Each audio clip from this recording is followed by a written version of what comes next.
आपके पास दो कंपाउंड हैं, ठीक है, दोनों को अगर आप एक में मिला दे रहे हो, ठीक है, तो पहली चीज तो किसको किसके साथ मिलाएंगे तब जाके कुछ बनेगा, ऐसा तो नहीं है कुछ भी उठा के मिलाएंगे, ठीक है। अगर वो मिला दिए हो आप तो फिर आप उनको सेपरेट आउट कैसे करेंगे, ठीक है, सेपरेट करके अलग अलग कैसे करोगे। अब अलग कर दिया आपने तो फाइनली कोई कंपाउंड मिलेगा उसमें से, कंपाउंड पता चल गया सेपरेट करने के बाद।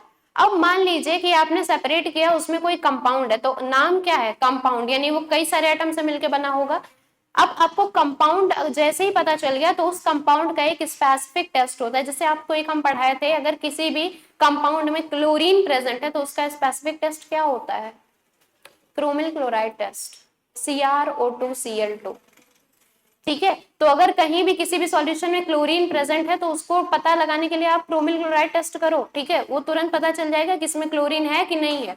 इसी तरीके से जितने भी एलिमेंट हैं, ठीक है, सबका तो नहीं, कुछ बहुत इंपॉर्टेंट होते हैं, जैसे कि हेलोजन हो गया आपके, पोटेशियम, इससे एग्जाम में क्वेश्चन आपके सीनेट में आया हुआ था, ठीक है, कि कौन से एलिमेंट का टेस्ट है, ठीक है। कार्बन और हाइड्रोजन के लिए हम कैसे पता लगाएंगे कि किसी कंपाउंड में कार्बन और हाइड्रोजन है और कितना है, ठीक है। तो दो चीजें हैं, पहला तो सारे सेपरेटिंग टेक्निक कौन कौन से हैं, उसमें क्या क्या हम करते हैं। दूसरा चीज है, दो चीजें आपको पढ़ना है, एक है क्वालिटेटिव एनालिसिस, ठीक है, उसमें आपको एलिमेंट डिटेक्शन करना है कि इसमें हम कौन सा मेथड यूज करके पता करेंगे, ठीक है। सारी अलग अलग चीजें हैं। तो सबसे पहले आपको ये सारे आएंगे प्रैक्टिकल केमिस्ट्री के अंदर, ठीक है। हेडिंग डाल लीजिए, purification of organic compound, method of purification of organic compound.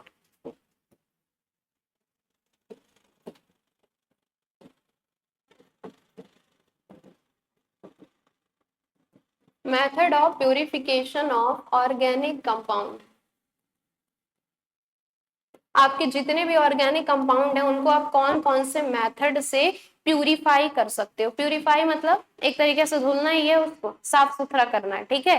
Total इसमें कुछ तरीके हैं। सबसे पहला एक आप जानते होंगे, फिल्ट्रेशन, फिल्टर आउट करते हैं, ठीक है। फिल्टर पेपर मिलता है लैब में, तो उसमें क्या करते हैं, फनल में फिल्टर पेपर लगा देते हैं और फिर उसमें सॉल्यूशन को डालते हैं, तो आपका जो भी सॉल्वेंट होता है, मतलब जो लिक्विड फॉर्म में होता है वो नीचे चला जाएगा और जो प्रेसिपिटेट होता है वो ऊपर आ जाता है। तो वो भी एक तरीके का क्या है, सेपरेटिंग टेक्निक ही है, ठीक है। तो वही सारे इसमें है। तो सबसे पहला लिख लीजिए सब्लिमेशन, पहला होता है सब्लिमेशन, दूसरा होता है क्रिस्टलाइजेशन, सब्लिमेशन हो गया, क्रिस्टलाइजेशन, तीसरा है डिस्टिलेशन,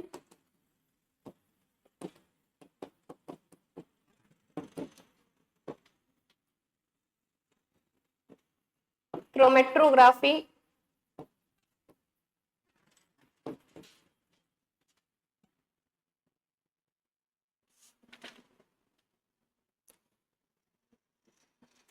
ठीक है। तो इतनी सारी चीजें हैं, पढ़ना है आपको। एक और है last, differential extraction.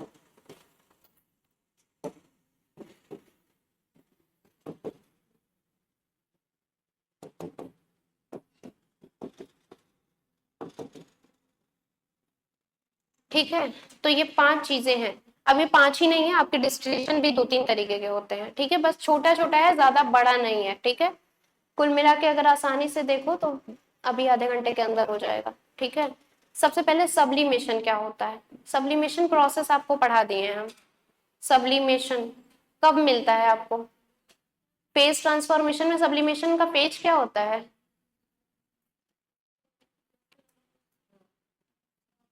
Solid to gas. मतलब कि अगर कोई ऐसा कंपाउंड है जो बिना लिक्विड फॉर्म में गए डायरेक्टली किस में कन्वर्ट हो जाए, गैस में, उसी को बोलते थे ना सब्लिमेशन। कपूर बेस्ट एग्जांपल है, उसी को बोलते हैं क्या, सब्लिमेशन, यानी कि वो बिना लिक्विड में गए किस में कन्वर्ट हो जाए, गैस में। आप देखो कपूर को, कपूर आप जलाते हैं तो पिघलता थोड़ी है, वो सीधे किस में कन्वर्ट होता है, गैस फॉर्म में। फिर वो ऊपर जाके कहीं पे भी घर में देखो जहां पूजा होता है वो दीवार काला हो जाता है, वो कपूर जो है वो जल के वहां जाके डिपॉजिट हो गया है, ठीक है। तो अब डिपॉजिट हो गया है तो वापस से आप क्या करेंगे, कपूर, अगर वो डिपॉजिट हुई चीजें हैं उसको आप बटोर लो, लैब में ले जाओ, ठीक है, प्यूरिफाई करो तो फिर से कपूर बन जाएगा। तो उस प्रोसेस को हम बोलते हैं डिपोजिशन। तो एक होता है सब्लिमेशन, एक होता है डिपोजिशन, तो ये वही सब्लिमेशन है, ठीक है। तो सबसे पहला हेडिंग डाल लीजिए सब्लिमेशन, थोड़ा सा थियोरेटिकल है, इसमें लिखना है, जल्दी जल्दी लिखो हो जाएगा, ठीक है, जल्दी से लिख लीजिए, रात भर हम बैठ के लिखे हैं ये सब, सोचे छोड़ दें, हम सोचे आ जाएगा, तुम लोग आ जाओगे कि मैम आया था आप छोड़ दी थी, ठीक है। लिखो सब्लिमेशन में, लिखिए पहला, इट इज यूज्ड फॉर, हाँ हमको पता है, it is used for separating mixture of solid, sublimation, it is used for the separating mixture of solid, solid के mixture को separate करने के लिए इसका use करते हैं, it is used for the separating mixture of solid where one component where one component where one component can directly convert where one component can directly convert from solid to gas, where one component directly convert from solid to gas without melting, without melting,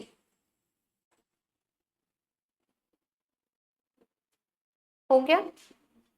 also used for, अगले point से लिख लीजिए, also used for, also used for purifying, purifying, also used for purifying volatile compounds, volatile, VOLATILE,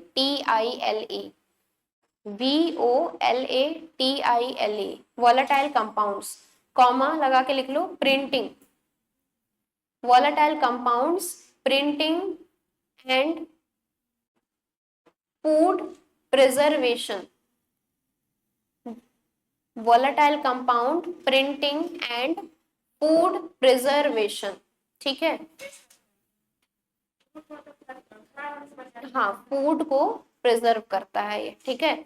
अब देखिए sublimation क्या है, तो सबसे पहले आपसे सीधे एक एग्जांपल दे देगा, ठीक है, और आपसे कहेगा, जैसे मान लो कि एक एग्जांपल तो यही ले लीजिए कि आपको वाटर को, ठीक है, बेंजीन को वाटर से सेपरेट आउट करना है, ठीक है, तो उसके लिए आप कौन सा प्रोसेस का यूज करोगे, सब्लिमेशन, फिल्टरेशन या डिस्टिलेशन, क्रोमेटोग्राफी, प्रोसेस यही है, हर बार एक क्वेश्चन रहता है ये पेपर में, ठीक है।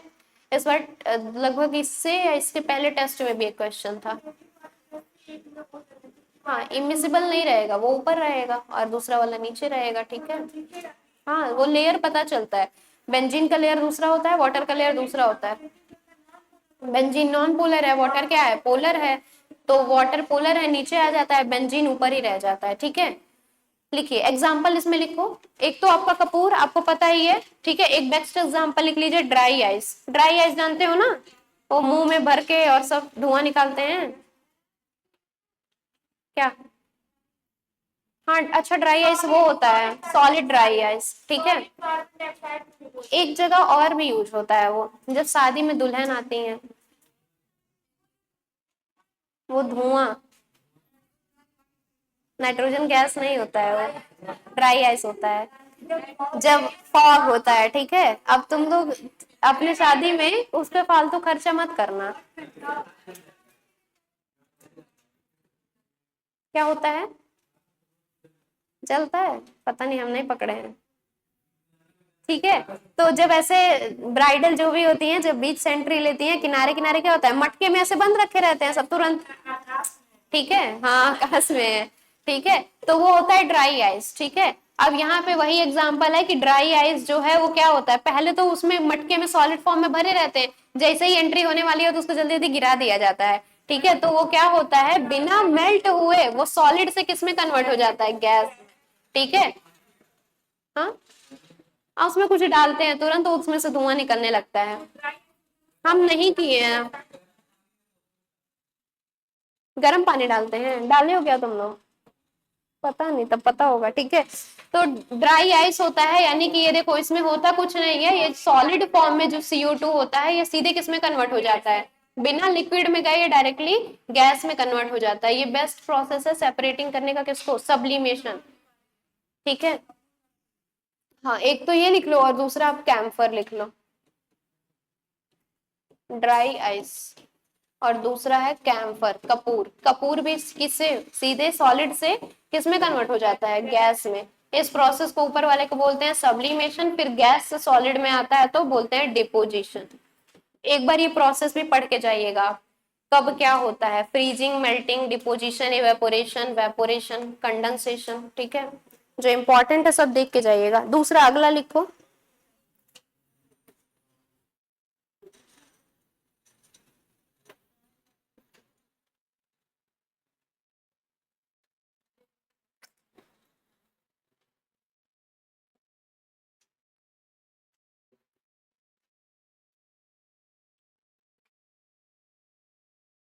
दूसरा लिखिए crystallisation.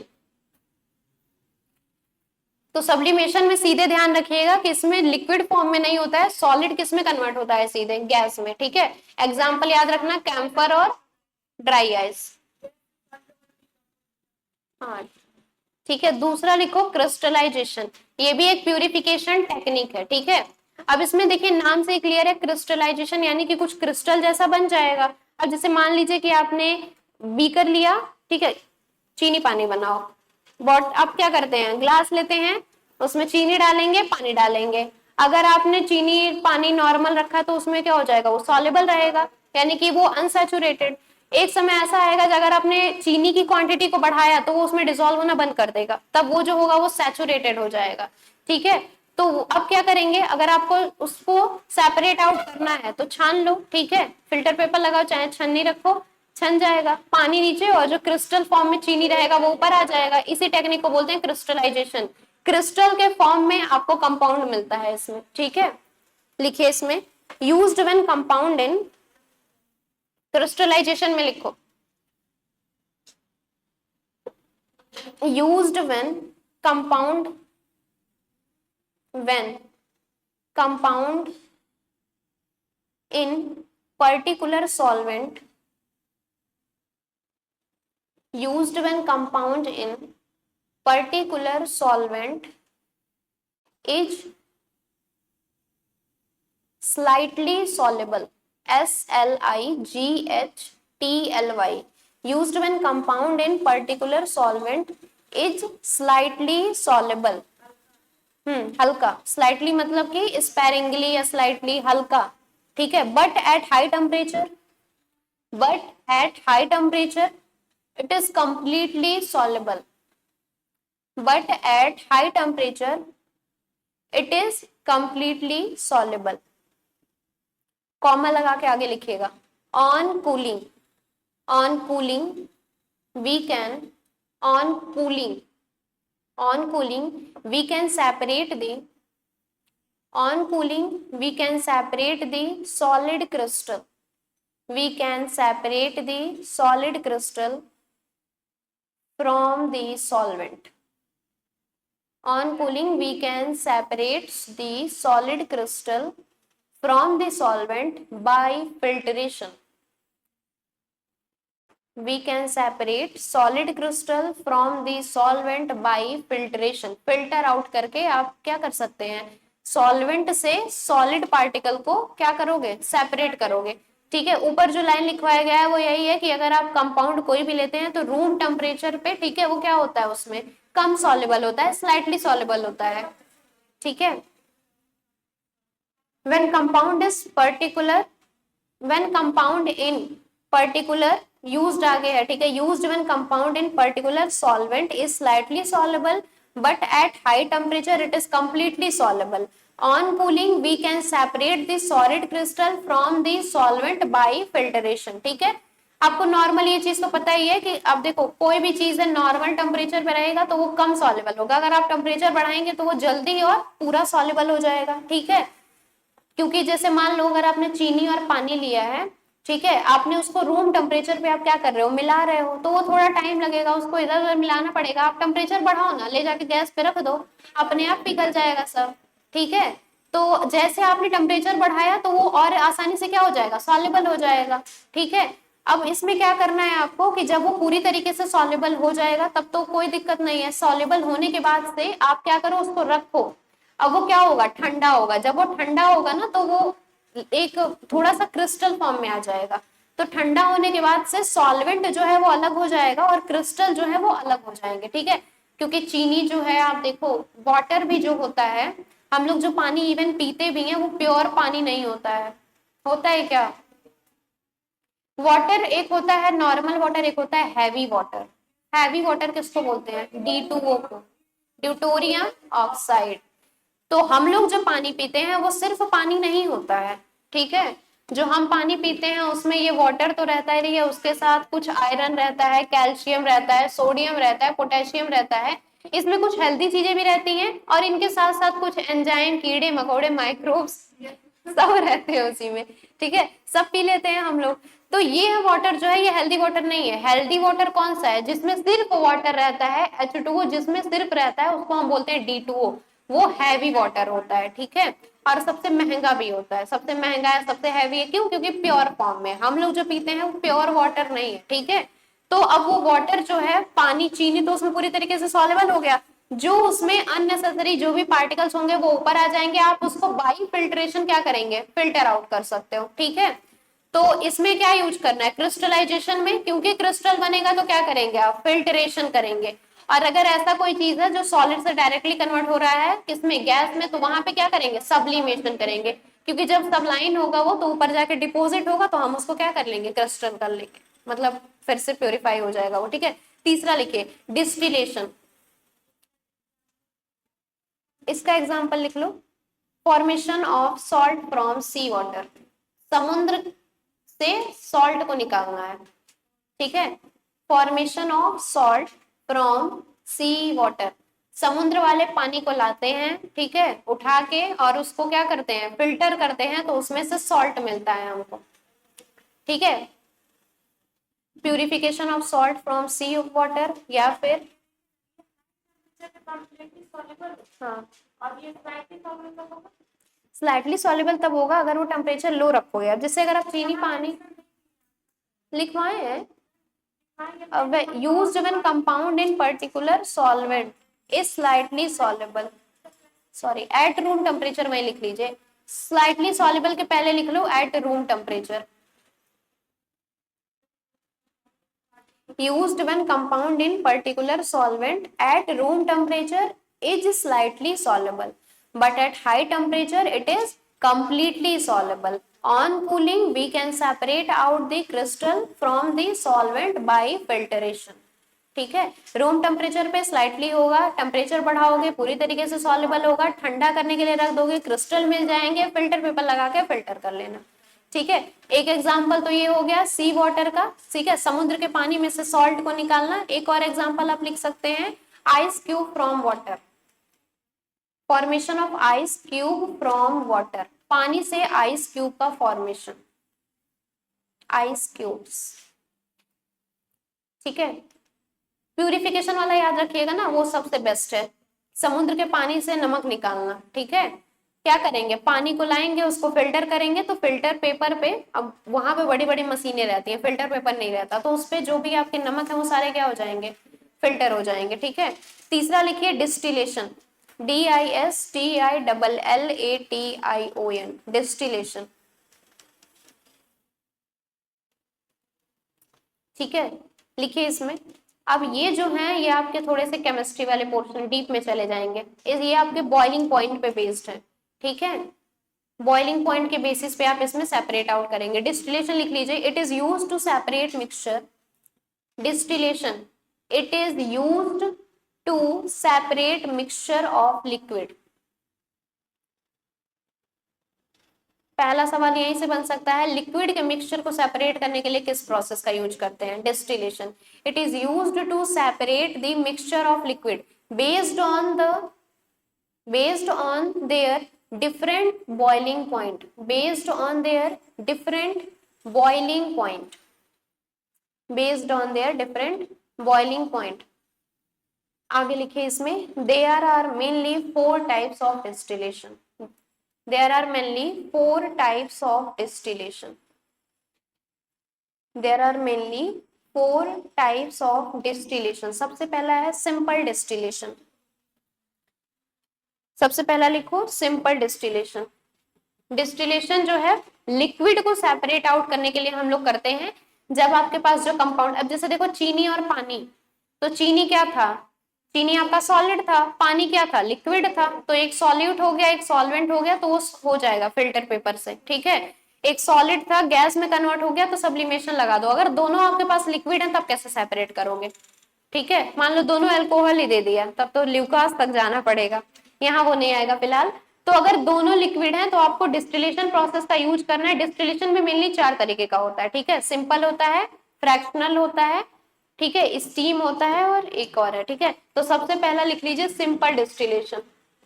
Simple distillation, simple distillation का हम लोग यूज तब करेंगे जब आपके पास, मान लो आपके दो लिक्विड तो रहेगा ही ना, सेपरेट करने के लिए क्या रहेगा, दो लिक्विड तो रहेगा ही, ठीक है। अब जैसे मान लीजिए आपने ऑयल लिया और वो लिया पानी, ठीक है। अगर आपको उसको सेपरेट करना है तो ऑयल जो है क्या होगा, दोनों, पहली चीज तो दोनों मिसेबल होंगे नहीं, ठीक है, नॉन मिसेबल। डेंसिटी ज्यादा है होती है लिक्विड की, वो ऊपर रहेगा, और वाटर क्या हो जाएगा, नीचे आ जाएगा। अब अगर आपको उस चीज को सेपरेट करना है तो आप डिस्टिलेशन प्रोसेस का यूज करेंगे, ठीक है। तो अब हमको ऑयल का तो मुझे नहीं पता बॉइलिंग पॉइंट कितना होता है, वाटर का तो आपको लोग निकाल ही लेंगे, पोलर होता है, ठीक है। तो इसमें हम मेनली पता कैसे करते हैं उसका बॉइलिंग पॉइंट, ठीक है। बॉइलिंग पॉइंट ही ऐसा टेक्निक होता है जहां पे आप दो लिक्विड को सेपरेट आउट कर सकते हो, ठीक है।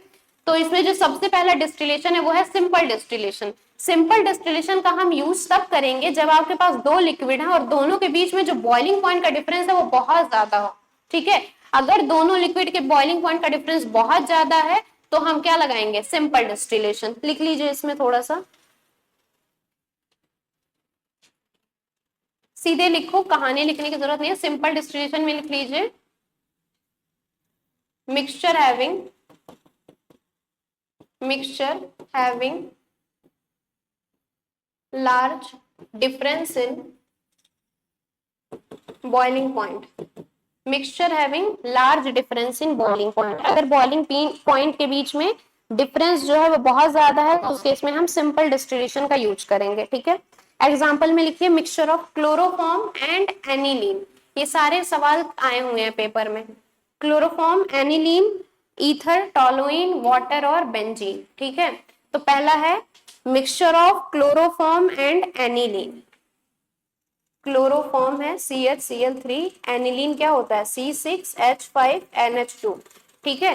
तो इसका बॉइलिंग पॉइंट है, क्लोरोफॉर्म का बॉइलिंग पॉइंट है 334 केल्विन, एनिलीन का जो बॉइलिंग पॉइंट है ये है 457 केल्विन। अब देखो आपको बॉइलिंग पॉइंट रटना नहीं है, ठीक है, आपको बॉइलिंग पॉइंट रटना नहीं है, ये बॉइलिंग पॉइंट क्वेश्चन में दिया रहेगा जब भी आएगा, क्योंकि नॉर्मल इतना बच्चे थोड़ी बॉइलिंग पॉइंट याद करेंगे। अब देखो क्वेश्चन कैसे पूछेगा, आपको देखना रहेगा कि उसके बीच का डिफरेंस कैसा है, थोड़ा मोड़ा है तो फ्रैक्शनल लगा लेंगे, बहुत ज्यादा डिफरेंस है तो सिंपल लगाएंगे। अब जैसे यहाँ पे क्लोरोफॉर्म दिया है, इसका कितना है 334 है, और ये क्या है 457 है, लगभग 100 के करीब होगा ही, नहीं 100 तो 50 प्लस है। जो 10 तक ही, जब 10 तक देखो 10 तक अगर डिफरेंस आता है तो हम फ्रैक्शनल लगाते हैं, उससे अगर ज्यादा आता है तो वहां पे सिंपल। और यहाँ पे जो डिफरेंस बहुत ज्यादा है, ठीक है, कितना है लगभग, हटाओ जो भी हो, ठीक है। तो यहाँ पे आपको सिर्फ ये देखना है, अगर दोनों मिक्सचर, पहली चीज दोनों क्या होने चाहिए, लिक्विड। दूसरा दोनों के बॉइलिंग पॉइंट का डिफरेंस क्या होना चाहिए, बहुत ज्यादा। अगर ऐसा कुछ है तो क्या लगाओगे आप, सिंपल डिस्टिलेशन, ठीक है। ये पहला एग्जांपल। एक और लिख लीजिए, mixture of ether and toluene, mixture of ether and toluene.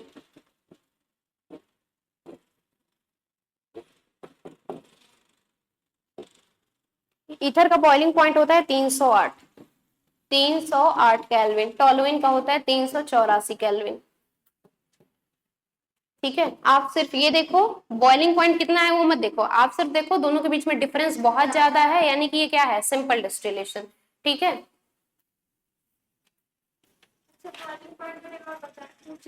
आपको, हाँ, बॉइलिंग पॉइंट आपसे कभी नहीं, मतलब ऐसा नहीं देगा कि बॉइलिंग पॉइंट आप बताओ, ठीक है, ऐसे नाम लिख के नहीं देगा कि क्लोरोफॉर्म और एनिलीन इसके बीच में आप बताइए कि कौन सा डिस्टिलेशन होगा। वो देगा कि क्लोरोफॉर्म उसका बॉइलिंग पॉइंट इतना है, एनिलीन इसका बॉइलिंग पॉइंट इतना है, आप कौन सा मेथड का यूज करोगे, ठीक है। तो ये होता है सिंपल डिस्टिलेशन। दूसरा लिख लीजिए फ्रैक्शनल डिस्टिलेशन, इसका ठीक उल्टा होता है fractional, fractional distillation. Fractional distillation used when difference between boiling point is very less, approx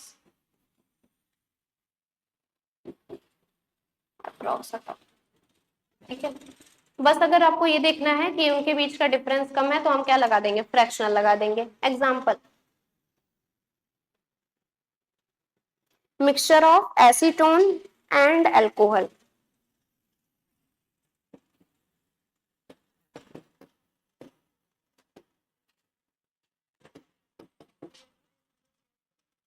हाँ एसीटोन क्या होता है, CH3Cu, CH3 alcohol, C6H sorry OH, C2H5OH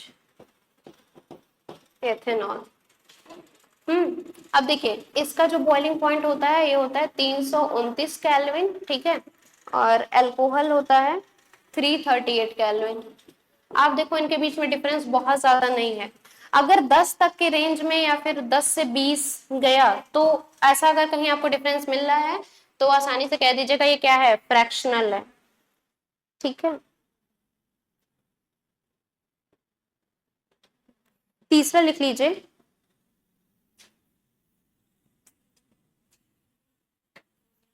तीसरा लिखिए distillation under distillation under reduced pressure, distillation under reduced pressure,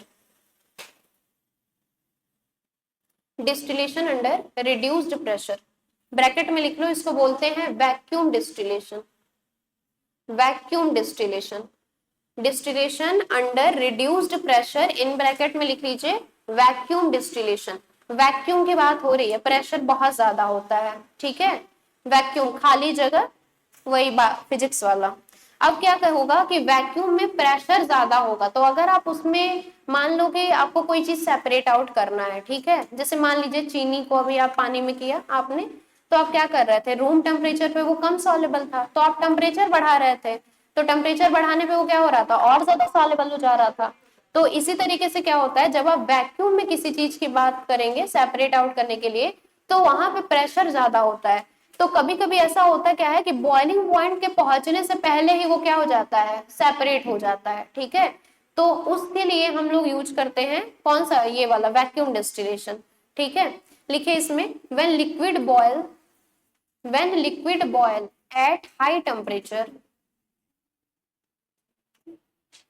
when liquid boil at high temperature, it may decompose, when liquid boil at high temperature it may decompose before attaining become, before बोले, become नहीं बोले, when liquid boil at high temperature it may decompose before, it may decompose before attained boiling point, attain ATTAIN, before attain boiling point। यानी कि मान लो अगर आपने decide किया कि बॉइलिंग पॉइंट हमारा है 200 केल्विन, ठीक है, और अगर आपने प्रेशर बढ़ा दिया तो वो 200 से पहले ही क्या हो जाएगा, डिकम्पोज हो जाएगा। नॉर्मल सी चीज है कि अगर मान लो कि आपको कहना है क्या कि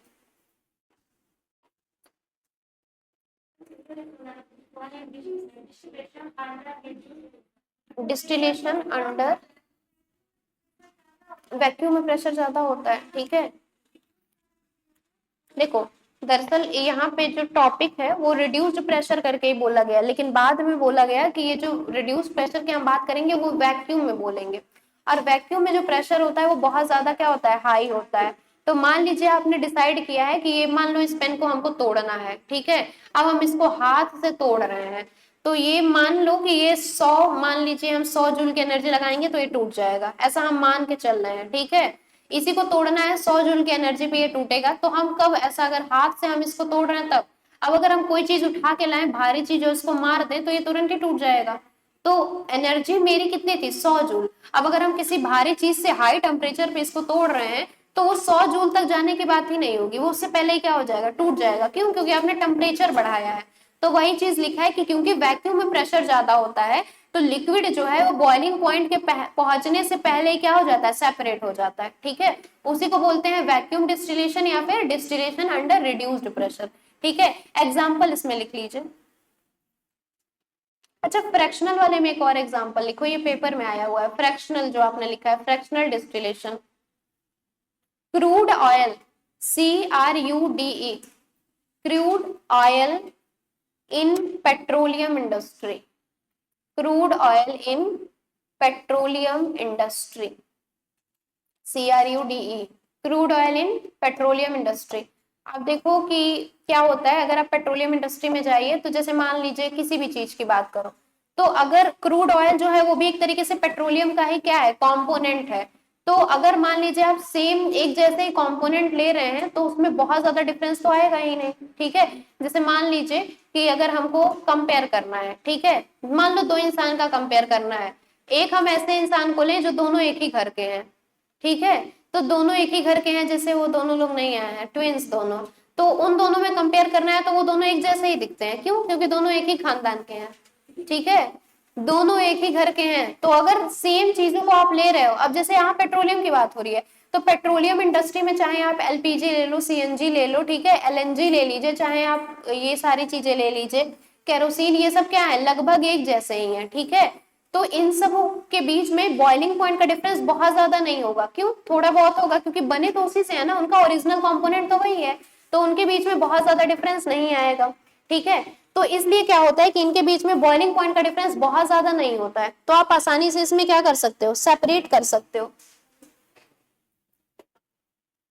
हाँ सर, ये जरूरी है, आ ही नहीं रहे बच्चे।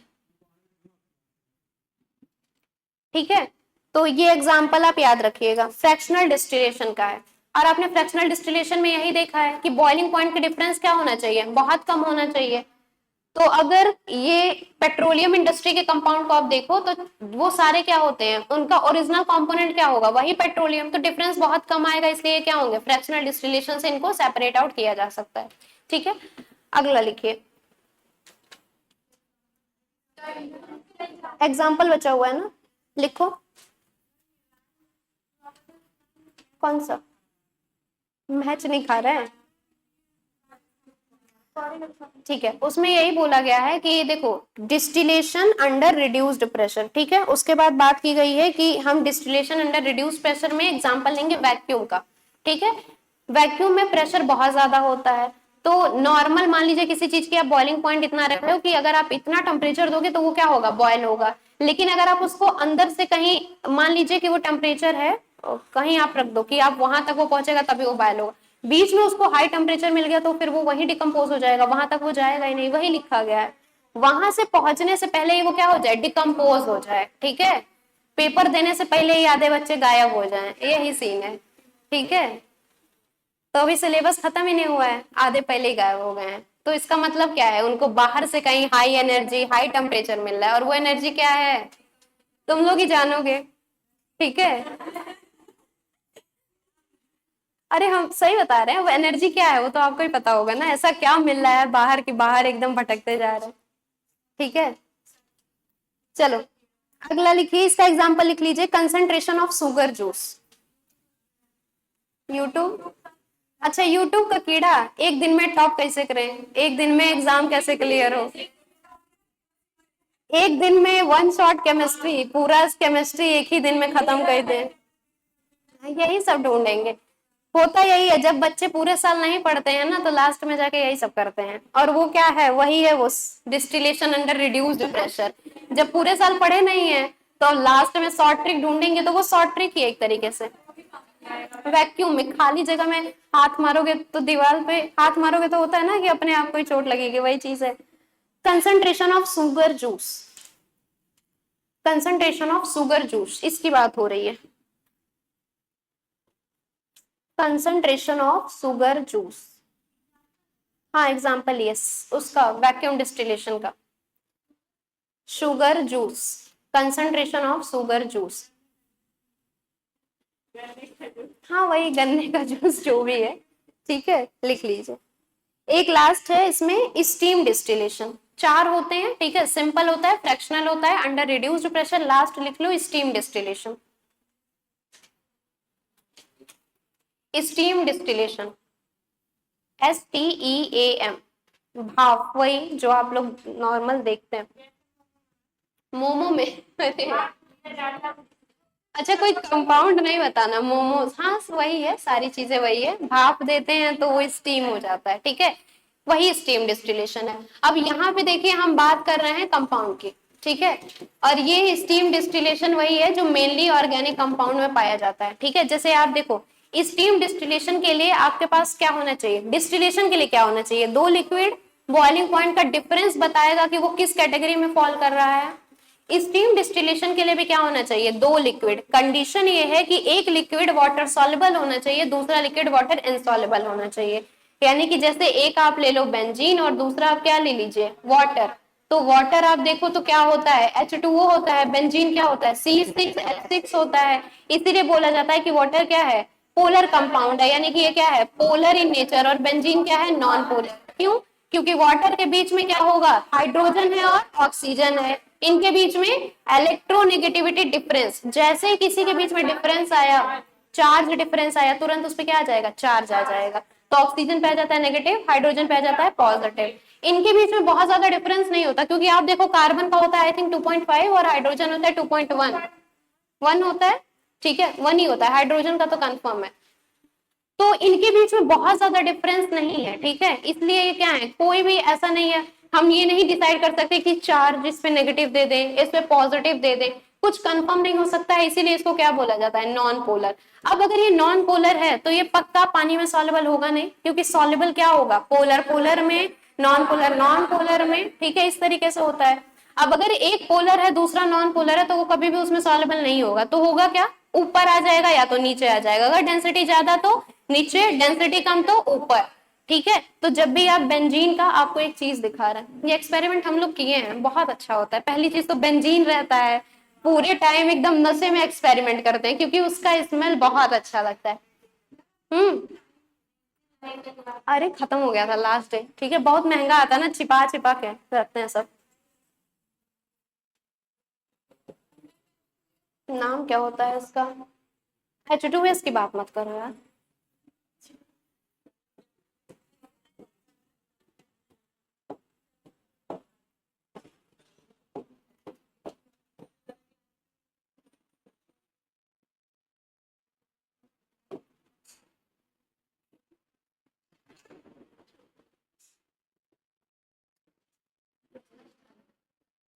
देखिए ये होगा आपका सेपरेटिंग फनल, ठीक है,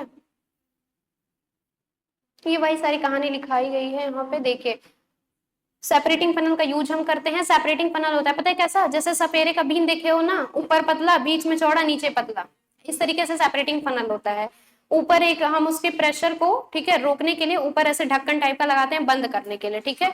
अब ऊपर से क्या करते हैं, अब उसमें लिक्विड डाल देते हैं, नीचे से भी वो बंद करने वाला होता है, ऊपर से भी नीचे से भी, ठीक है। अब क्या करते हैं, जब हम उसमें डालेंगे तो सेपरेटिंग फनल, यहाँ पे देखे कहीं होगा, अभी दिखा रहे हैं, हाँ, तो उसमें होता क्या है कि जो वाटर है वो उसका डेंस क्या है, वो कम है उसकी डेंसिटी, तो वो नीचे चला जाता है और बेंजीन ऊपर, और उसमें प्रॉपर दो लिक्विड के बीच में, दोनों व्हाइट ही कलर के होते हैं, बहुत अच्छी लेयर दिखती है, ठीक है, मतलब आपको दूर से पता चल जाएगा। तो वही चीज है, सेपरेटिंग फनल लेते, ये देखो ये रहा, एकदम पक्का उसके जैसा नहीं है, लेकिन हम ठीक ठीक अंदाजा लगाए, ठीक है। ये देखिए ये ऊपर से होता है, अब जब इसको यहाँ से निकालना होता है, ठीक है, जब आपको लिक्विड यहाँ से आप इसको खोलते हैं, ठीक है, तो जब आप इसको खोलते हो तो ये इसमें से तो भी नहीं गिरेगा अगर आप ये ढक्कन नहीं हटाओगे, क्यों, क्योंकि प्रेशर क्या है, एकदम कंडेंस है, जब इसको हटाएंगे प्रेशर कम होगा तब यहाँ से ये निकलना शुरू होगा। अब देखिए यहाँ पे तो ये कलरफुल बनाया है, बट कलरफुल होता नहीं है यहाँ, ये अच्छा है, ये देखो ये सेम वही चीज है, इन दोनों में बहुत ज्यादा कुछ डिफरेंस दिख नहीं रहा है, ठीक है। ये नीचे वाला जो लेयर है ये वाटर है, ऊपर वाला जो लेयर है वो बेंजीन है, दोनों लिक्विड होता है, ठीक है, और इसको हम सेपरेट करते हैं सेपरेटिंग फनल से, और यही होता है क्या आपका,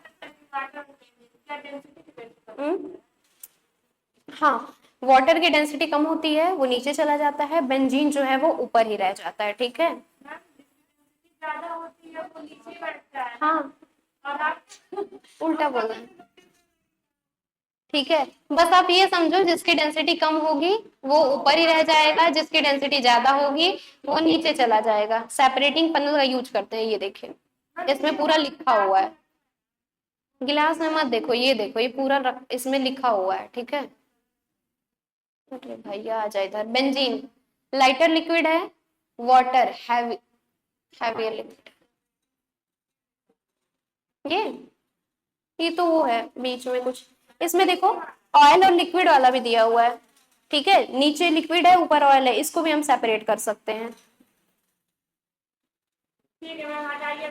ठीक है, इसको आप घर जाके देख लेना।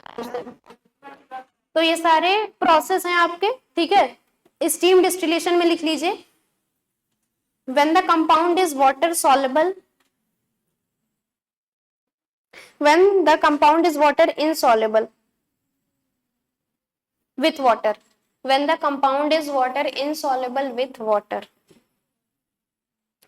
when the compound is water insoluble with water, water soluble क्या लिखे हो, when the compound is water insoluble with water, यानी कि पानी के साथ ही वो क्या हो, insoluble हो, तो उसमें हम क्या यूज करेंगे, स्टीम डिस्टिलेशन। ठीक है, और स्टीम डिस्टिलेशन यही होता है, दो लेयर के बीच में क्या होता है, एक डिफरेंस आ जाता है, और फिर हम, आप देखो आसानी से हम लोग कर लेते हैं। हमारे यहाँ टीचर ने बोला कि हल्का सा क्या होगा कि आप पहले वाटर निकाल लेना। ठीक है, अब हल्का सा जैसे ही वाटर बचेगा तो आप उसको क्लोज कर दीजिएगा, क्योंकि उसमें थोड़ा बहुत बेंजीन का कंपोनेंट आ गया होगा, तो आप उसको गिरा देना।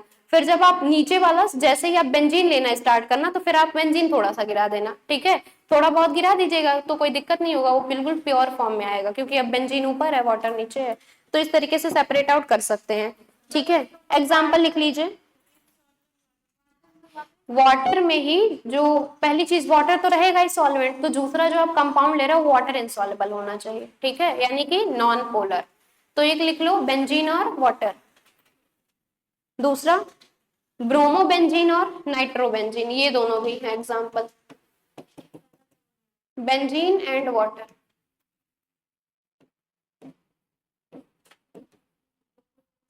Benzene and water, mixture of benzene and water.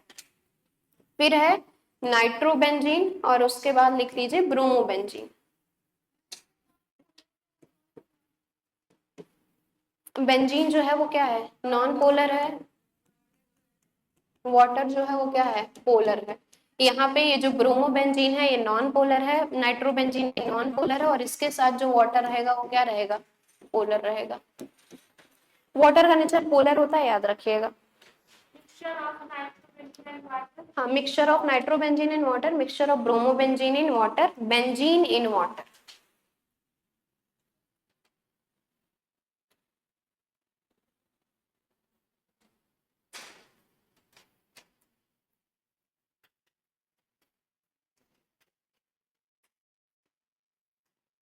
एक और लिख लो,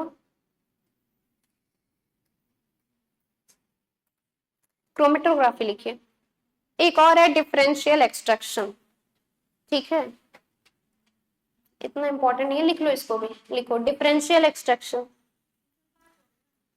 नहीं, ये हो गया, चार ही होता है। अब डिफरेंशियल एक्सट्रैक्शन देखो, डिस्टिलेशन में चार होते हैं, ये तीसरा वाला है। सबसे पहला क्या था आपका, सब्लिमेशन, फिर क्रिस्टलाइजेशन, तीसरा डिस्टिलेशन, फिर क्या है, क्रोमेटोग्राफी है।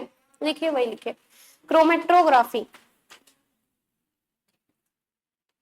क्रोमेटोग्राफी ये टोटली कलर पे बेस्ड है। क्रोमो का मतलब ही होता है क्या, कलर।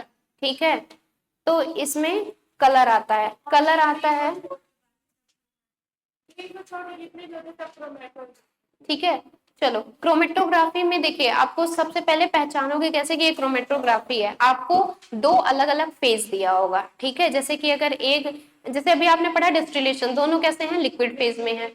ठीक है, तो जैसा पहला वाला था ना सॉलिड गैस, तो अगर फेज ही दोनों के अलग हैं तो वो क्या हो जाएगा, क्रोमेटोग्राफी। ठीक है, दो तरीके का होता है, एक होता है आपका एक होता है एडजॉर्प्शन क्रोमेटोग्राफी, ठीक है, और एक होता है पार्टीशन क्रोमेटोग्राफी, ठीक है। पार्टीशन और एडजॉर्प्शन जो दो डिफरेंट फेज होते हैं वो इस स्टेज पे डिपेंड करते हैं। देखिए एक होता है इसमें स्टेशनरी फेज, ठीक है, स्टेशनरी फेज होगा, और दूसरा होगा मोबाइल फेज। मोबाइल का मतलब है जो मूव करे ठीक है, मोबाइल वो नहीं, मूव। मोबाइल आप पढ़े होंगे फिजिक्स में, मोबाइल नेचर होता है, कुछ कुछ बायो में भी नहीं पढ़े हो, कुछ ऐसे ऑर्गेनिज्म होते हैं, मोटाइल होता है, मोबाइल भी हम कहीं सुने हैं, ठीक है। तो वहां मोबाइल है, वहां मोटाइल है, यहाँ मोबाइल है, मोटाइल होता है। देखो यही हम पढ़ते हैं, बायो पढ़ते कुछ और है और याद कुछ और रहता है, ठीक है, इसीलिए यही हाल है मेरा। स्टेशनरी का मतलब है क्या, स्टैटिक, मतलब कि हाँ वही स्टैटिक है, एक चीज फिक्स रहेगा, और ये जो है मोबाइल फेज ये आपका चेंज होता रहेगा, ठीक है। तो एडजॉर्प्शन में सबसे पहले दो तरीके के होते हैं, एडजॉर्प्शन क्रोमेटोग्राफी, पार्टीशन क्रोमेटोग्राफी, क्योंकि आपको सेपरेट ही करना है, ठीक है। एडजॉर्प्शन में मेनली हम पेपर लेते हैं, ठीक है। जैसे कि आपको अगर एडजॉर्प्शन पता होगा, एक बताए थे हम, फिजी जॉप्शन होता है, केमी जॉप्शन होता है, एडजॉर्प्शन में ये सरफेस केमिस्ट्री की बात हो रही है। तो सरफेस केमिस्ट्री जो होता है वो क्या होता है, सबसे पहले सरफेस केमिस्ट्री यानी ऐसी केमिस्ट्री जिसकी बात हम सरफेस पे करते हैं, सरफेस पे होने वाला, चौक और टिश्यू पेपर याद रखिएगा। तो टिश्यू पेपर आप दोनों को क्या करो, इंक में डाल दो, इंक में दोनों को डाल दीजिए। कुछ समय के बाद ये इमीडिएटली अगर आप टिश्यू पेपर को निकालोगे तो वो पूरी तरीके से इंक में डूबा होगा, यानी कि वो इंक को एब्जॉर्ब करेगा, एब्जॉर्ब करेगा। एक होता है एडजॉर्ब, एक होता है एब्जॉर्ब। तो जो टिश्यू पेपर है वो एब्जॉर्ब कर लेगा उसको, लेकिन जो चौक है वो सिर्फ एब्जॉर्ब करेगा, क्योंकि अगर आप चौक को तोड़ोगे तो वो अंदर से प्योर व्हाइट ही रहेगा, सिर्फ उसके सरफेस पे ब्लू कलर आएगा, ठीक है। तो यहाँ पे जो है वो क्या है, एडजॉर्प्शन क्रोमेटोग्राफी, जो एड्सॉर्ब कर ले, क्योंकि अंदर एड्सॉर्ब किया तब तो आपका कंपाउंड ही खत्म हो जाएगा, ठीक है। तो सरफेस पे एड्सॉर्ब कर लेगा तो आप पता कर लेंगे ना कि हाँ सेपरेट हो गया है। और दूसरा है पार्टीशन, पार्टीशन का मतलब ही जानते हो, बंटवारा, लेयर, ठीक है। तो दो तरीके की क्रोमेटोग्राफी होती है, दो फेज में, इसमें दो डिफरेंट फेज होते हैं, एक होता है स्टेशनरी फेज, एक होता है मोबाइल फेज, ठीक है। लिखिए इसमें, हाँ ये दोनों में रहेंगे, ठीक है। Use to separate mixture between chromatography, it is use to separate, chromatography में लिख लीजिए, it is use to separate mixture between two different phases, it is used to separate mixture between two different phase, separate mixture between two different phase। एक लिख लीजिए, ऐसे लिखिएगा, एक side लिख लो स्टेशनरी, दूसरे साइड लिख लीजिए ये मोबाइल फेज, जैसे कॉलम बना के लिखते हैं ना, ऐसे पार्टीशन कर दो दोनों का, एक साइड स्टेशनरी दूसरे साइड मोबाइल।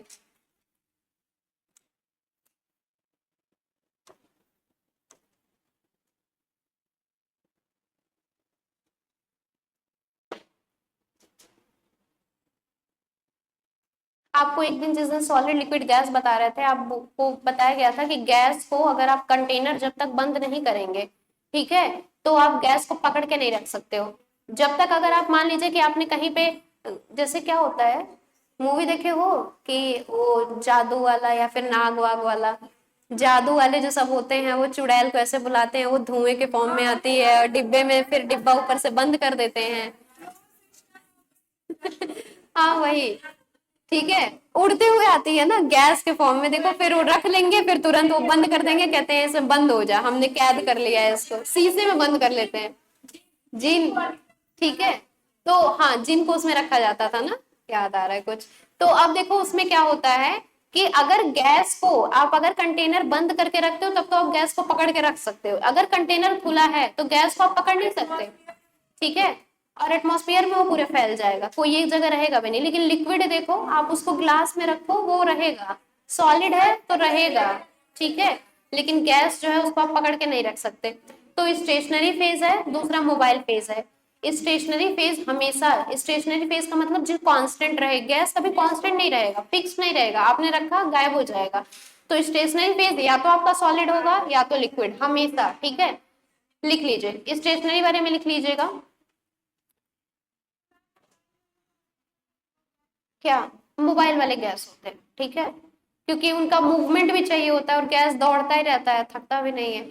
स्टेशनरी फेज में लिख लो सॉलिड और लिक्विड, मेनली सॉलिड और liquid used as a stationary phase, mainly solid और लिक्विड, सॉलिड और liquid used as a stationary phase, solid और liquid used as a stationary phase. Example लिखिए उसी के नीचे।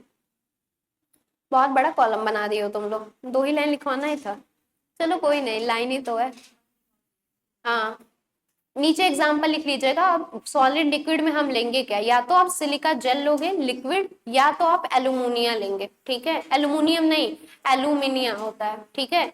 लिख लीजिए, एग्जाम्पल लिख लीजिए, सिलिका जेल एंड एल्यूमिनिया, यही दो होते हैं जो स्टेशनरी पेज की तरह काम करते हैं। एल्यूमिनियम से ही मिलकर बना होता है, एल्यूमिनियम का ही कंपोनेंट होता है एल्यूमिनिया, और सिलिका जेल जो है वो,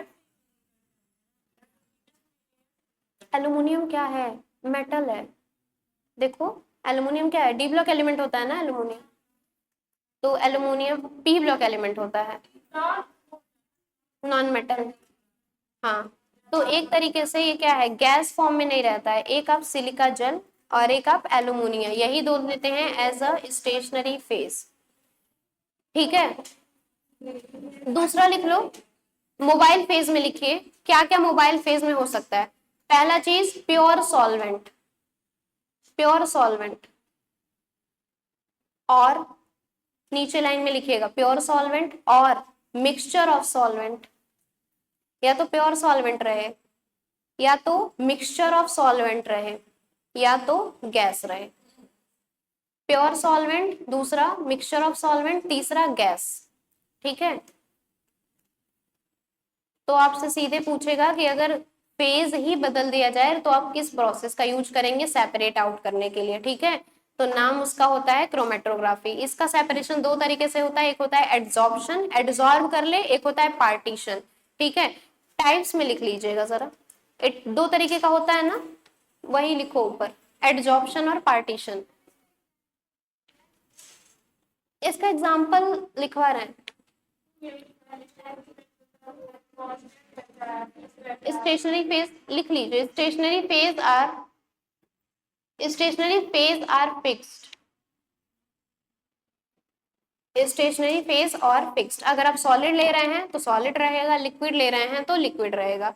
बट मोबाइल फेज और स्टेशनरी फेज और फिक्स्ड, मोबाइल फेज और मोबाइल, मोबाइल फेज और मोबाइल, और क्या, मोबाइल फेज आर मूविंग, वही नॉन फिक्स्ड, ठीक है।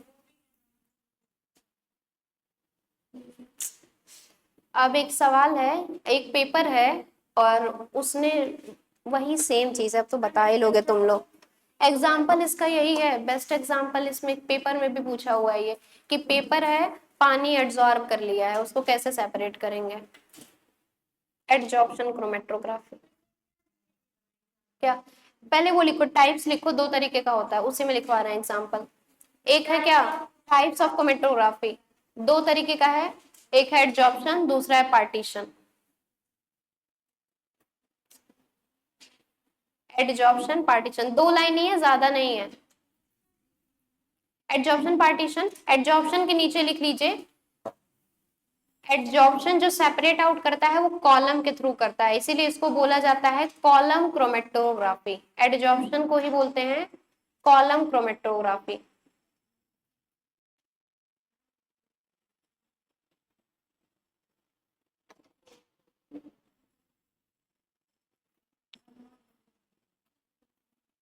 पार्टीशन वाले में लिख लीजिए पेपर क्रोमेटोग्राफी, पार्टीशन में लिखेगा पेपर क्रोमेटोग्राफी।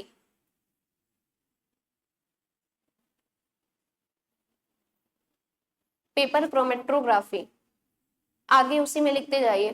पार्टीशन वाले में, पार्टीशन क्रोमेटोग्राफी में एग्जाम्पल है paper chromatography. Paper chromatography stationary phase is paper, आगे उसी में लिखते जाइएगा पेपर क्रोमेटोग्राफी में, paper chromatography stationary phase is paper, paper chromatography stationary phase is paper on which water is adsorbed, on which water is adsorbed, on which water is adsorbed। अगर किसी paper में water जो है वो adsorb हो गया है, ठीक है, तो आपको सेपरेट करना है कि भाई कहाँ है वाटर कहाँ है पेपर, तो तुरंत क्या कर लेंगे, पार्टीशन, ठीक है, पार्टीशन करेंगे हो जाएगा। पार्टीशन क्रोमेटोग्राफी, इसमें एक है आपका पेपर और एक क्या आया है वाटर, तो जो पेपर है वो क्या रहेगा, फिक्स्ड रहेगा, तो उसको हम क्या लिए हैं एज अ स्टेशनरी फेज, जबकि जो वाटर है आपका वो क्या करेगा, पूरे उसमें फैल गया ना, वही वो एब्जॉर्ब किया है, तो उसको हम क्या लेंगे, मोबाइल फेज, और फिर उसका पार्टीशन करके उसको सेपरेट आउट करेंगे, ठीक है।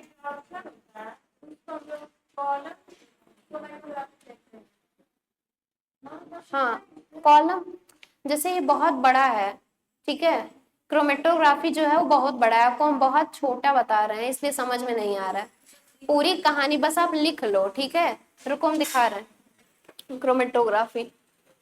आपके पास किताब होगा, खैर किताब से तो पढ़े नहीं, साल भर से हम कह रहे हैं।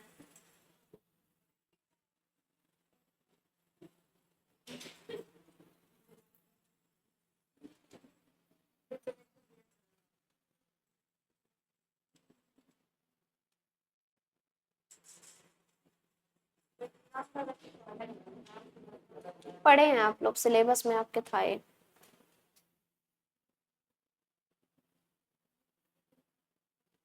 ये नहीं है।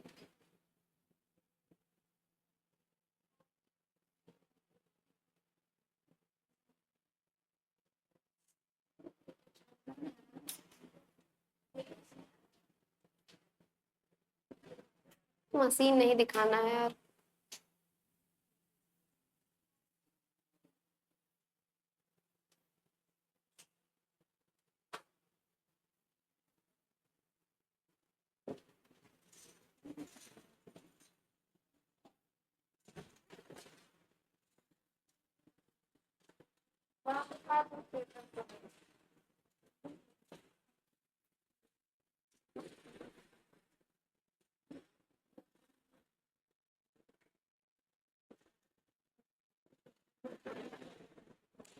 नहीं समझ आएगा, छोड़ो। देखो, क्रोमेटोग्राफी में आप सिर्फ इतना याद रखिएगा कि अगर आपके दो डिफरेंट फेज हैं, ठीक है, एक सॉलिड में है एक लिक्विड में है, ठीक है, एक लिक्विड में है एक गैस में है, तो उसके लिए आप इसका यूज करेंगे, ठीक है। पेपर क्रोमेटोग्राफी और कॉलम क्रोमेटोग्राफी, ये अलग अलग उसका भी टाइप है, जैसे आपने लिखा है ना एडजॉर्प्शन, तो एडजॉर्प्शन में आता है कॉलम और पार्टीशन में आता है पेपर, तो पेपर आता है पार्टीशन में, ये ध्यान रखिएगा, कॉलम आता है एडजॉर्प्शन में, ये ध्यान रखिएगा, ठीक है। दो फेज होता है, एक मोबाइल एक स्टेशनरी, मोबाइल वाला मूविंग रहता है, स्टेशनरी वाला कांस्टेंट रहता है। मोबाइल या तो गैस होगा या तो प्योर सॉल्वेंट होगा या तो फिक्स्ड मिक्सचर होगा, मतलब वो सॉल्वेंट होगा जो मूव कर सके, लेकिन जो इधर है वो क्या होगा, फिक्स्ड रहेगा, या तो सॉलिड रहेगा या तो लिक्विड रहेगा, इतना याद रखो बहुत है। ये आपके सेपरेशन वाले टेक्निक है, इनमें से कोई एक सवाल आपको मिल सकता है, ठीक है, सेपरेटिंग के लिए। एक और है, एक पेज है, एक क्या आधा पेज ही है, और ये तो पक्का आ सकता है, क्या छोड़ें क्या पढ़ाएं, फोटो भेज देंगे क्या,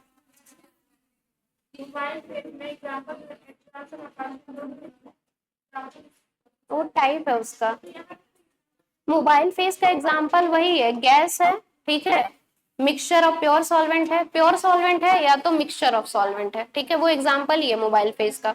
स्टेशनरी फेस का एग्जांपल कोई भी सॉलिड होगा या तो कोई एक लिक्विड होगा। हेडिंग डालो, qualitative analysis of organic compound, आधा पेज और है। हाँ, यहाँ पे आपने क्या किया, आपने क्या किया, आपको दो मिक्सचर अलग अलग मिला था, आपने जिस तरीके का मिक्सचर था उस तरीके का आपने क्या लगाया, सेपरेटिंग टेक्निक लगाया, और आप क्या करेंगे, मिक्सचर को सेपरेट आउट करेंगे। अगर दोनों लिक्विड है, डिस्टिलेशन, एक लिक्विड है एक सॉलिड है, सब्लिमेशन। अगर एक लिक्विड है एक क्रिस्टल है, क्रिस्टलाइजेशन बाय फिल्टरेशन। अगर स्टीम डिस्टिलेशन कब करेंगे, अगर लिक्विड है वाटर में इनसॉल्युबल आ जाए, ठीक है। तो इस तरीके से अलग अलग टेक्निक है। अब क्या करोगे इससे, जैसे आपने मान लीजिए क्रिस्टलाइजेशन लीजिए, वो बेस्ट है। आपने चीनी लिया, पानी लिया, चीनी के आपके जो भी एटम्स थे उसको आपने क्या किया, सेपरेट कर लिया। अब सेपरेट करने के बाद चीनी क्या होता है, ग्लूकोज या सुक्रोज, सुक्रोज, सुक्रोज या ग्लूकोज छोड़ो, वो कितने एलिमेंट से मिलकर बना है, 3, कार्बन, ऑक्सीजन और हाइड्रोजन। एग्जैक्टली उसमें क्या प्रेजेंट है ये पता करने के लिए एलिमेंट डिटेक्शन टेस्ट करते हैं। जैसे जब आप लोग ऑर्गेनिक में प्रैक्टिकल करते हो तो आपको वॉच ग्लास लेके जाते होगे, ऐसे शीशे जैसा छोटा सा मिरर होता है, उसको वॉच ग्लास बोलते हैं। और जो आपके लैब में जो भी असिस्टेंट रहते हैं, हाँ, जो भी आपके लैब वाले रहते हैं भैया, वो इतना सारा कंपाउंड बना के लाते हैं, उसको ऐसे जैसे हम लोग नहीं चटनी वटनी बनाते हैं, चाइना डिश में, चाइना डिश लेके जाते हो, उसके बाद से उसमें वो कंपाउंड देते हैं और वो कंपाउंड आप लेके आते हैं, उसके बाद उसके साथ आप एक्सपेरिमेंट करते हो। लास्ट में जैसे वो स्टार्टिंग में नहीं बताते हैं कि उसमें कंपाउंड है कौन सा, वो आपको पता लगाना होता है, ठीक है। On the basis of melting, boiling point सबसे आसान तरीका है, मेल्टिंग पॉइंट, बॉइलिंग पॉइंट, आप जाओ चेक कर लो। जैसे ही आप निकालेंगे इतना आ गया, जैसे मान लो अगर मेल्टिंग पॉइंट आ गया कितना, 329 आ गया, ठीक है, या फिर 338 आ गया, तो अब मेल्टिंग पॉइंट आ गया। अब जाके किताब में देख लो 338 किसका था, तो पता चल जाएगा अल्कोहल होता है, तो पता चल गया अल्कोहल है। अब अल्कोहल में भी O भी है और H भी है, तो दोनों में से एग्जैक्टली क्या है उसके लिए करने के लिए हम लोग एलिमेंट डिटेक्शन टेस्ट करते हैं। और ये एलिमेंट डिटेक्शन, जो एलिमेंट डिटेक्शन है ये तब होता है जब आपका कंपाउंड क्या होता है, सेपरेट होता है। सेपरेट होने के बाद उसमें एग्जैक्टली कौन सा एलिमेंट प्रेजेंट है उसके लिए करते हैं एलिमेंट डिटेक्शन टेस्ट, ठीक है। आधा पेज है, जल्दी से लिख लीजिए। Qualitative analysis of compound, qualitative analysis of, वो छोड़ दो बेकार है, नहीं आएगा, वो बायो वाला है।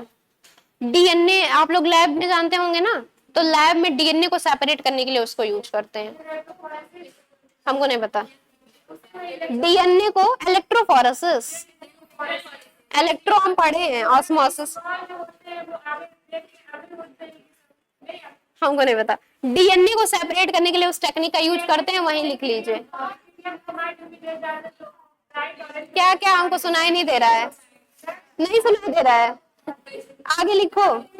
नहीं सुनाई दे रहा है यार, नहीं नहीं कुछ नहीं सुने, सुनना ही नहीं चाहते हैं हम।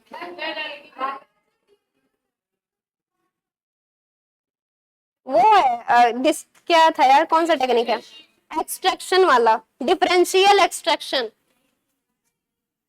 डिफरेंशियल एक्सट्रैक्शन एक ही में तो लिखवाया गया है, देखो क्रोमेटोग्राफी के बाद एक ही है ना।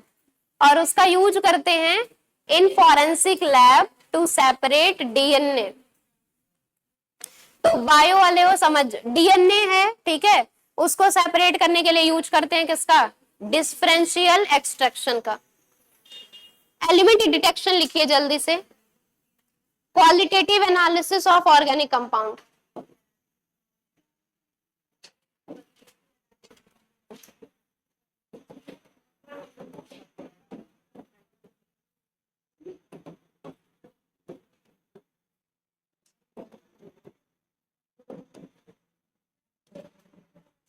Qualitative analysis of organic compound, आप जब ऑर्गेनिक कंपाउंड का फिल्टर करके निकाल लेंगे तो उसके बाद एलिमेंट डिटेक्शन टेस्ट करते हैं, ठीक है, यही करना है इसमें। जल्दी से लिख लीजिए, after getting the compound,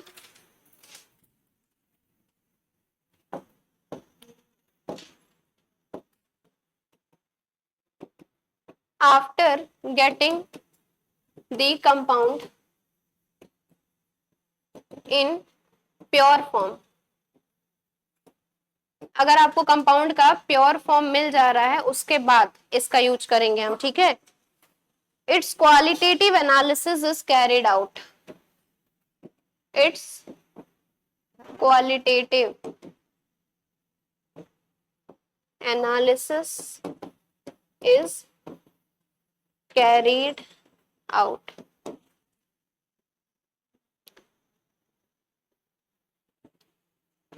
for the detection of element present in it. अरे खत्म नहीं हुआ, अभी तो शुरुआत है, ये तो अभी बताए हैं, लिखते क्यों है, बहुत इंपॉर्टेंट है, जान लेना। आप देख लीजिए किताब से ही है, हम ढूंढ ढूंढ के लिख के लाए हैं, बस आप ढूंढे नहीं हो, वरना करवाना नहीं पड़ता है।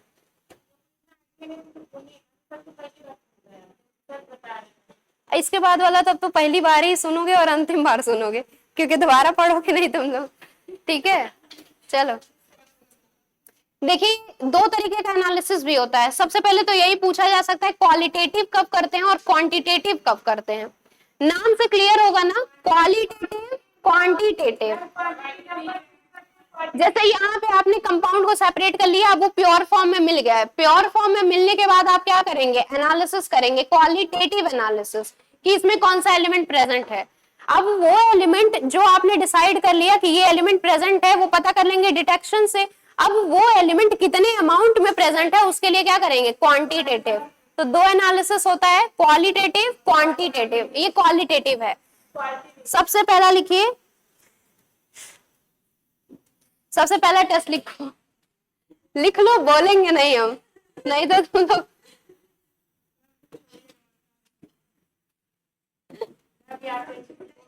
नाम सुने होगे, पढ़ लो, अपने मन में पढ़ लो।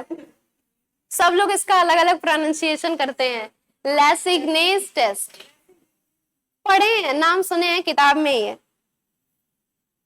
एक मिनट, स्पेलिंग गलत है, AIGNE, AIGNE। और ये टेस्ट में भी आ चुका है, हम तो दे चुके हैं, पेपर में भी आ चुका है। हम जो क्वेश्चन दिए थे आपको, वो एग्जाम का ही क्वेश्चन था, वही उठा के कॉपी पेस्ट कर दिए थे। ये नहीं पूछा था कि किसके लिए करते हैं, क्योंकि ये 3-4 N है, 3 एलिमेंट के लिए इस टेस्ट का यूज करते हैं, तो चौथा जोड़ दिया था और पूछा था किसके लिए नहीं करते हैं। और जब ऐसा पूछ ले कि किसके लिए नहीं करते हैं, तो या तो वो बहुत आसान होता है या तो बहुत मुश्किल होता है।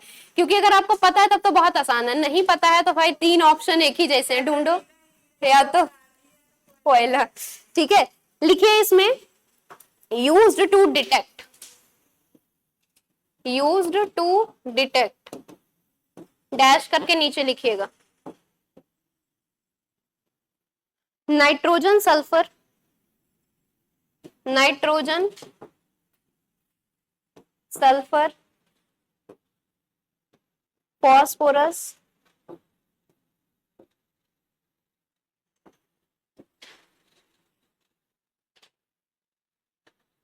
And halogen.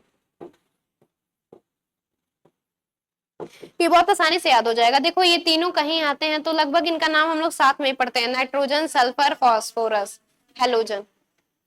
4 चीज के लिए याद करिएगा कि ये लैसिग्ने टेस्ट जो होता है ये इन चारों के लिए होता है, नाइट्रोजन, सल्फर, फॉस्फोरस और हैलोजन। कभी भी इस पे क्वेश्चन आएगा तो यही आएगा कि ये किसके लिए नहीं होता है, ठीक है। घुमाता है, हम इस पे क्वेश्चन भेज देंगे आज जाके। अभी दूसरा लिखिए, दूसरा लिखो, लैबिक्स मेथड या फिर Liebig's test, LEEBIGS, Liebig's test.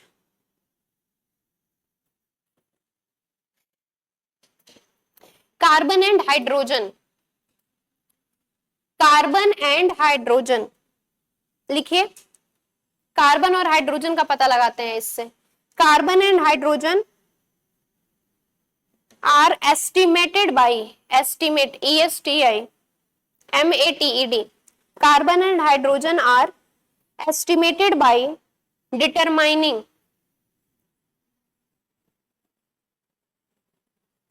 carbon and hydrogen are estimated by determining the CO2 and H2O is produced, CO2 and H2O is produced. Carbon and hydrogen are estimated by determining the amount of CO2 and H2O is produced. CO2 और H2O, आपने मान लीजिए CO2 लिया और H2O लिया, CO2 में आपको मिलेगा कार्बन, H2O में मिलेगा आपको हाइड्रोजन। तो CO2 और H2O में कार्बन और हाइड्रोजन का कितना अमाउंट है, इसका पता लगाने के लिए हम लोग यूज करते हैं लैबिक्स टेस्ट का, ठीक है। एस्टिमेट मतलब कि निकालना, ठीक है, एस्टिमेट यानी कि वहां से निकालना, एस्टिमेट फाइंड आउट बोलते हैं इसको, ठीक है। तो carbon and hydrogen is estimated from the amount of CO2 and H2O produced. CO2 मिला है कहीं और H2O मिला है, अब उसमें कितना अमाउंट है कार्बन का, कितना अमाउंट है हाइड्रोजन का, इसका यूज करते हैं लैबिक टेस्ट से। तीसरा लिख लीजिए ड्यूमास मेथड या फिर ड्यूमास टेस्ट।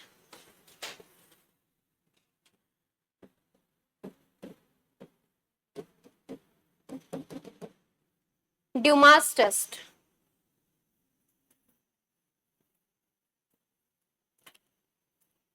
ये इकलौता नाइट्रोजन के लिए होता है। It detect the presence of nitrogen. ये बगल में लिख लेना, पढ़ना नहीं, कभी मन नहीं किया पढ़ने का तब, only for nitrogen presence of. लिखवा इसलिए रहे हैं क्योंकि ये लाइन आप इसमें तो नहीं काम आएगा, चलो ठीक है, इसके ठीक बाद एक और आएगा, जल्लाद मेथड है वो नहीं मतलब हम बोल देते हैं जल्लाद, उसका प्रोनाउंसिएशन पता नहीं क्या है, याद रखने के लिए कुछ भी बोल दें। तो उसमें जो है वो भी नाइट्रोजन के लिए यूज करते हैं, पर उसमें कुछ एक्सेप्शन भी है कि जैसे आप पिरिडीन वाला नाइट्रोजन नहीं ले सकते हो क्योंकि वो रिंग के अंदर है, आप एजाइड वाला नाइट्रोजन नहीं ले सकते हैं, ठीक है। लेकिन ये जो है ये सारे नाइट्रोजन के लिए, ठीक है। Detect the presence of nitrogen in all organic compound, ठीक है, हो गया। चौथा लिखो, स्पेलिंग लिख लो पहले, के चौथा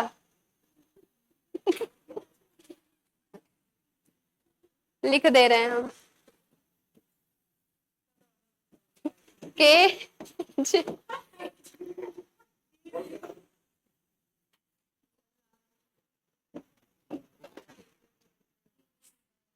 जल्लाद जैसा दिख रहा है क्या? हाँ, जल्लाद, जल्लाद, जल्लाद क्या?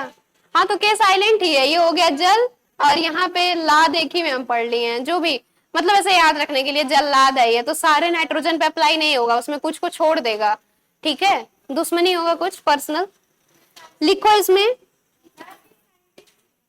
हाँ साइंटिस्ट ही हैं, पहले ऐसे ही सब, अभी के साइंटिस्ट रहते तो कितना अच्छा नाम रहता ना तुम लोगों के जैसा। लिखो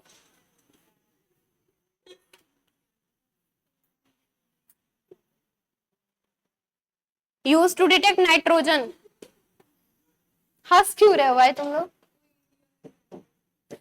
नहीं, इंडिया का तो पक्का नहीं रहा होगा। Use to detect nitrogen except in,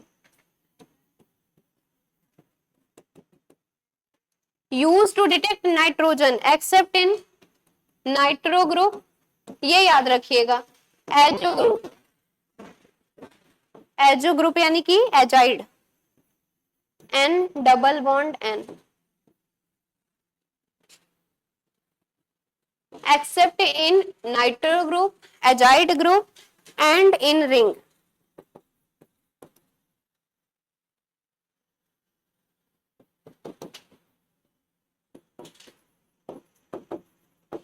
pyridine देखो ना, रिंग के अंदर बेचारा ये ट्रैप हो जाता है लोन पेयर के साथ। तो ये जो है मेथड, वैसे इसका प्रोनाउंसिएशन क्या है कुछ बताओ तुम लोग? जल्दा, जल्दा है तो जल्दा से अच्छा जल्लाद याद रखो जल्दा जल्दा याद कर लो, ठीक है। तो ये एक मेथड है, एक और है, लिखिए कैरियस मेथड, आता है पेपर में, ठीक है, कैरियस, बस दो और है, Carius CARIUS, Carius CARIUS, Carius to detect halogen. Halogen के लिए दो मेथड मिल गया, हाँ ये एक्सेप्शन है, पिरिडीन इसी, देखो ये जो है ये भी नाइट्रोजन को ही डिटेक्ट करता है, लेकिन वो नाइट्रोजन सारा होगा, जैसे नाइट्रोजन आप देखो किस में होता है, अमीन में होता है, एनिलीन में भी होता है, वो सारे नाइट्रोजन का डिटेक्ट करेगा, लेकिन कौन सा नहीं करेगा, नाइट्रो ग्रुप वाला नाइट्रोजन नहीं लेगा, एजाइड वाला नहीं लेगा, अगर कोई रिंग के अंदर है वो नाइट्रोजन भी नहीं लेगा। ठीक है, इसके बाद अगला लिख लीजिए कैरियस मेथड, वही लिख लो सामने, टू डिटेक्ट हैलोजन। हैलोजन का पता लगाने के लिए कैरियस मेथड का यूज करते हैं, सीधे रहेगा कैरियस मेथड का यूज कब करते हैं। ठीक है, 3-4 एलिमेंट दे देगा, या तो आपसे एलिमेंट दे देगा कि हैलोजन का टेस्ट किस मेथड से करते हैं, कैरियस। ठीक है, टेस्ट वाले क्वेश्चन आते हैं। क्लोराइड वाला आपको हम पहले लिखवा चुके हैं, क्रोमिल क्लोराइड टेस्ट। ठीक है, वो क्लोराइड का स्पेसिफिक था, लिख लो, लिखो भैया, क्रोमिल क्लोराइड टेस्ट।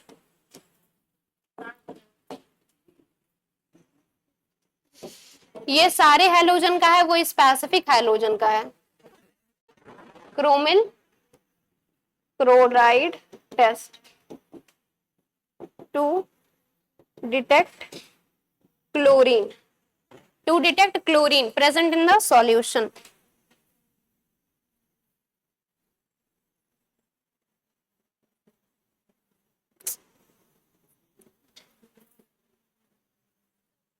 ऑक्सीजन लिखो, ऑक्सीजन का बड़ा अलग ही तरीका होता है डिटरमाइन करने का, कोई मेथड नहीं है। लोग बोले कि भाई हम कोई भी एलिमेंट अपने आप में 100% होगा, उस एलिमेंट को हम होता है, हर इंसान कोई भी चीज 100% ही होता है ना।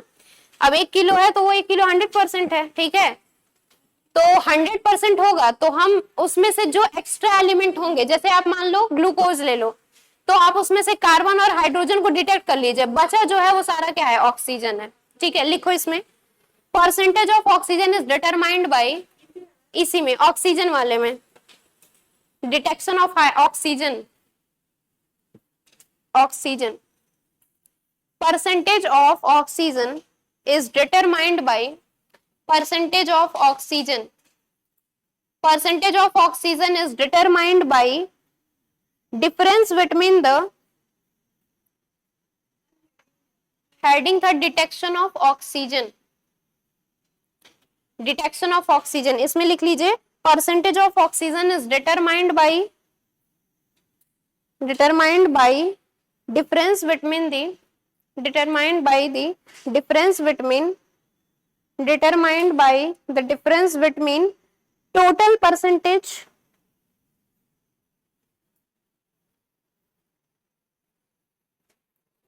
determined by the difference between total percentage, bracket में लिख लीजिएगा 100%, total percent, and the sum of